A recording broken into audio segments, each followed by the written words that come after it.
Hello student, स्वागत है आप सभी का एक बार फिर से हमारे इस यूट्यूब चैनल में जिसका नाम है एसोल सॉल्यूशन। मैं चंदन कुमार हाजिर हूँ आप सभी के सामने अपनी एक और नई वीडियो के साथ। सो गाइस, आज की इस नई वीडियो में हम बात करेंगे दिसंबर 2023 के क्वेश्चन पेपर की, जो कि ऑफिशियल क्वेश्चन पेपर है।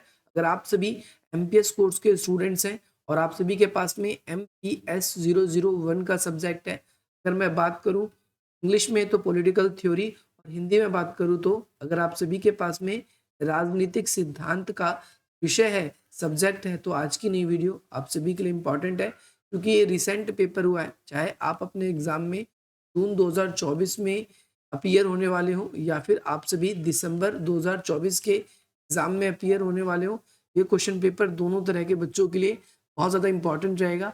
और ये ऑफिशियल पेपर है। अगर आप इस पेपर को देखेंगे तो इस पेपर में आप सभी को दो चीज़ें देखने को मिलेगी, क्योंकि ये पहली बार ही हो सकता है आप इस पेपर को देखें, क्योंकि फर्स्ट ईयर के बच्चों के पास ही ये सब्जेक्ट होता है। और पहली बात तो ये पेपर आप सभी का जो है वो 100 मार्क्स का आएगा और 3 घंटे का आपको समय दिया जाएगा। इग्नू में एक चीज़ कंपलसरी है कि आपके पास में जो भी आंसर शीट आएगी वो एक आंसर शीट होगी और उसी के अंदर आपको अपना पूरा उत्तर लिखना होगा। उसके अलावा आपको कोई भी एडिशनल सप्लीमेंट यानी अलग से कोई आंसर शीट नहीं दी जाएगी। जैसे जो बच्चे इग्नू में पहले से पढ़ते हैं तो उनको ये बात पता होगी, लेकिन जो बच्चे सोल में या दिल्ली यूनिवर्सिटी में पढ़ते हैं तो उन्हें ये बात ध्यान रखनी है कि उन सभी के लिए एक ही आंसर शीट मिलती है और उसी में उनको पूरा आंसर लिखना है। पेपर की बात करूँ तो 100 नंबर का पेपर आएगा और आप सभी के लिए 3 घंटे का समय मिलेगा आपको पेपर में। आप सभी के लिए दो सेक्शन बन के आएंगे, पहला सेक्शन और एक और सेक्शन आएगा नीचे, दूसरा सेक्शन। दोनों सेक्शन के अंदर अगर हम बात करेंगे तो 5-5 क्वेश्चन होंगे। जैसा कि फर्स्ट सेक्शन में आपने देखा 5 क्वेश्चन है, इसमें से 2 क्वेश्चन करना कंपलसरी यहाँ से है, कोई भी 2 क्वेश्चन करिए आप।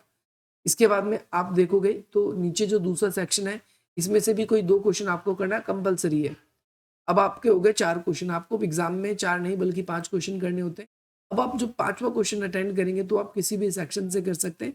यानी मैं बात करूँ तो किसी भी एक सेक्शन से, यानी आपके टोटल 2 सेक्शन होंगे, 2 सेक्शन में से किसी भी एक सेक्शन से आप मैक्सिमम ओनली 3 क्वेश्चंस ही अटेंड कर सकते हो।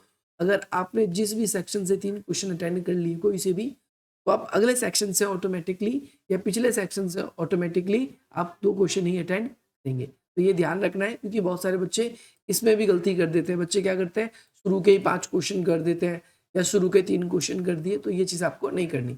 दूसरी चीज़, आपका पेपर जो है वो 2 भाषाओं में आएगा, एक इंग्लिश में और दूसरा हिंदी में। पहले इंग्लिश में दिया होता है और फिर आपका हिंदी में दिया होता है। जैसे कि यहाँ पर आप देख सकते हो, फिर ये यही चीज़ सारी चीज़ हिंदी में।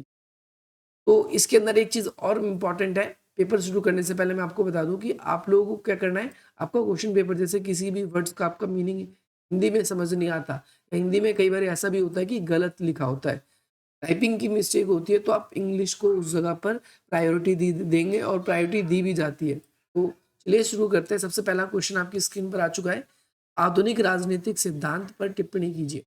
मैंने आप सभी को राजनीतिक सिद्धांत वाला जो यूनिट है वो पूरा पढ़ा रखा है, जिसमें मैंने राजनीतिक सिद्धांत का अर्थ क्या है, राजनीतिक सिद्धांत का अर्थ क्या है, अर्थ के साथ साथ मैंने आप सभी को इसकी प्रकृति और इसका आपको स्वरूप पढ़ा रखा है।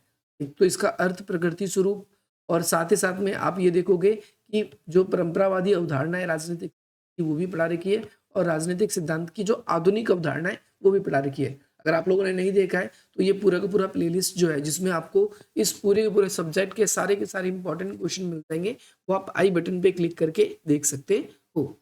आप वहां से डायरेक्टली इसको देख लीजिए, आपको आंसर का मिल जाएगा। मैंने आपको परंपरावादी और आधुनिक एक ही वीडियो में पढ़ा रखा है और आंसर भी आपका लॉन्ग है, ऐसा नहीं कि शॉर्ट है। नेक्स्ट क्वेश्चन आप सभी के लिए यहाँ पर आपसे पूछा गया, आपने भाई लोकतंत्र की ऐतिहासिक पृष्ठभूमि का पता लगाइए। तो यहाँ पर तो मैं पहली बात तो आप लोगों को बता दूं, केवल क्वेश्चन क्वेश्चन डिस्कस करेंगे। एक अलग से मैं सेपरेट वीडियो बनाऊंगा जिसमें मैं आप लोगों को ये सारे के सारे आंसर भी दिखाऊंगा। तो लोकतंत्र की ऐतिहासिक पृष्ठभूमि आपको इसमें यूनान की यूनान की स्थिति का वर्णन बताना है कि यूनान में किस प्रकार से प्रत्यक्ष रूप से लोकतंत्र था वहां पर। जैसे कि कई लोग क्या करते थे कि सभाएं होती थी, उन सभाओं में हर एक व्यक्ति जो था वो उसमें पार्टिसिपेशन करता था, पुरुष ही अधिकतर पार्टिसिपेशन करते थे। तो वहां पर जो भी निर्णय लिए जाते थे वो वहाँ के जनता के द्वारा निर्णय, अधिकतर लोग जिस मामले पे सहमत होते थे वो ही निर्णय माना जाता था। आप उसके बारे में बता सकते हो, भारत में भी ऐसा देखने को मिलता है, ऐसा था। अधिकारों के अर्थ के ऊपर आपको चर्चा करनी है इस वाले क्वेश्चन। अधिकारों का क्या अर्थ होता है? सभी को पता है कि अधिकार हमें उन मांगों को या हमारे उन दावों को हम कहते हैं जो सरकार द्वारा जिन्हें मान्यता प्रदान कर दी जाती है, और साथ ही साथ में अधिकार जनता की उन अपेक्षा या उन इच्छाओं को भी उसके अंतर्गत देखा जाता है, जिसके तहत व्यक्ति के अगर अच्छा जीवन व्यक्ति को जीना है तो उसके लिए उसको अधिकारों की आवश्यकता बहुत जरूरी पड़ती है।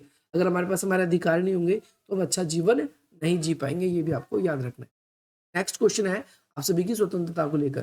तो स्वतंत्रता की आपको सकारात्मक और स्वतंत्रता की आपको नकारात्मक अवधारणा, ये दोनों के दोनों आप सभी को डिस्कस करनी है। ये भी मैंने आप सभी के लिए इंपॉर्टेंट क्वेश्चन है, हर साल पेपर में आता है और ये मैंने डिस्कस करा रखा है। फर्स्ट क्वेश्चन ये भी पेपर में हर साल आता है, ये मैंने डिस्कस करा रखा है। लोकतंत्र का इतिहास मैंने आप लोगों को बता रखा है, ये भी क्वेश्चन। अधिकारों के अर्थ के बारे में भी मैंने बता रखा है, ये भी आप लोगों के लिए पहले से खिला रखा है। इंपॉर्टेंट क्वेश्चन है क्योंकि आप सभी को पता है प्रीवियस ईयर से भी कई बार क्वेश्चन आते हैं। अगला आपका शॉर्ट नोट है, तो समानता बनाम असमानता, इसमें आपको पहले समानता वर्सेस असमानता के बारे में बताना है और राजनीतिक समानता के बारे में आपको बताना है। तो आप कर सकते हो। मेरे हिसाब से 2 क्वेश्चन जो आपके एग्जाम में आपके आ सकते हैं, दोबारा रिपीट होने सबसे ज्यादा है, तो इसमें सबसे ज्यादा संभावना जो है वो इस वाले क्वेश्चन की रिपीट होने की है, इस वाले क्वेश्चन की रिपीट होने की है। तो ये 2 क्वेश्चन आप सभी को करना है और पेपर में भी आप ये 2 क्वेश्चन पहले इस यूनिट से 2 क्वेश्चन कर सकते थे। अब अगले यूनिट पे आ जाओ। यहाँ पर अगला जॉन रॉल्स का जो न्याय का सिद्धांत है, इसके बारे में आप लोगों को देखना है।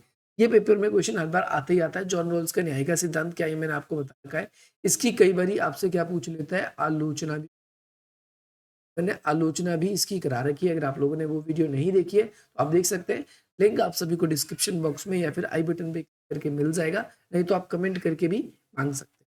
अगला स्वायत्तता क्या है? स्वायत्तता का मतलब क्या होता है? इसका मतलब विशेष अधिकार। स्वायत्तता का मतलब ऑटोनॉमी है या विशेष अधिकार से, और ये कई बारी अलगाववाद के कारण ही हमें देखने को मिलता है। कई बारी अलगाववाद के कारण हमें ये देखने को, ये आपको याद रखना है। इसके बाद में नेक्स्ट क्वेश्चन है, ये वाला क्वेश्चन भी मैंने आप लोगों को बता रखा है।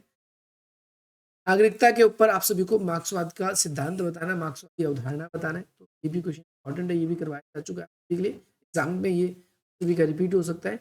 ऑस्ट्रीन की जो है स्वयंप्रभुता का जो सिद्धांत है, इसकी अवधारणा, ये क्वेश्चन भी इंपॉर्टेंट है, ये भी पेपर में आता है। पहला क्वेश्चन आपसे पेपर में पूछा गया है, अब तो डायरेक्टली सेपरेट वीडियो में होगा। और लास्ट क्वेश्चन आप सभी के लिए नागरिक समाज। ये नागरिक समाज इतना इंपॉर्टेंट है कि सेकेंड ईयर में आपको 2 सब्जेक्ट में आपके पेपर में 100% क्वेश्चन आए। अब जब MPS 003 पढ़ोगे, अलग सब्जेक्ट है आप सभी का, जिसमें आप तुलनात्मक के बारे में पढ़ते हो, तो उसके अंदर भी आपको ये क्वेश्चन पढ़ना पड़ेगा। राजनीतिक या फिर आपसे नागरिक समाज के बारे में कई बार इसकी व्याख्या करनी। तो पेपर बहुत ही आसान आया था आपकी बार का, ये 10 क्वेश्चन थे। मेरे हिसाब से जो मैं बच्चों को करवाता हूँ क्वेश्चन, या बच्चों को तो मैं एडवाइस भी देता हूँ, ये क्वेश्चन आप लोगों को देता मैं, ये क्वेश्चन आप सभी को देता मैं कि आप इसको कर सकते हैं। आप इसको भी नहीं भी करते एक पल के लिए, जॉन रॉल्स का जो न्याय का सिद्धांत है आप ये पक्का करके जाते, क्योंकि पेपर में आता भी है। पल के लिए इसको अगर मैं आप सभी के सामने रखूं, और इसके अलावा आप यहाँ पर चाहे तो ये क्वेश्चन कर सकते थे या फिर ये क्वेश्चन कर सकते थे। 5 क्वेश्चन करने थे तो ऑटोमेटिकली आप ये 5 क्वेश्चन कर सकते थे। बाकी ये सारे के सारे क्वेश्चन है ठीक है सामने आगे। इंग्लिश मीडियम वाले जो बच्चे हैं वो क्वेश्चन देखना चाहे, यहाँ से वो क्या कर सकते हैं, स्क्रीनशॉट ले सकते हैं। ये आपके सामने आपके शो हो रहा है। और अगर आप लोगों ने अभी तक हमारे टेलीग्राम ग्रुप्स को ज्वाइन नहीं किया तो आप टेलीग्राम ग्रुप्स में ज्वाइन हो सकते हैं। और आप सभी की कोई भी क्वेरी है या फिर आप हमसे जुड़ना चाहते हो तो आप इन नंबर्स के थ्रू हमसे जुड़ सकते हैं। इसका लिंक डिस्क्रिप्शन बॉक्स में टेलीग्राम ग्रुप्स का दिया है। बाकी इंस्टाग्राम पे भी आप हमें फॉलो कर सकते हैं, हमसे जुड़ सकते हैं। बाकी मिलते हैं हम आप सभी से अपनी वीडियो में। जय हिंद, जय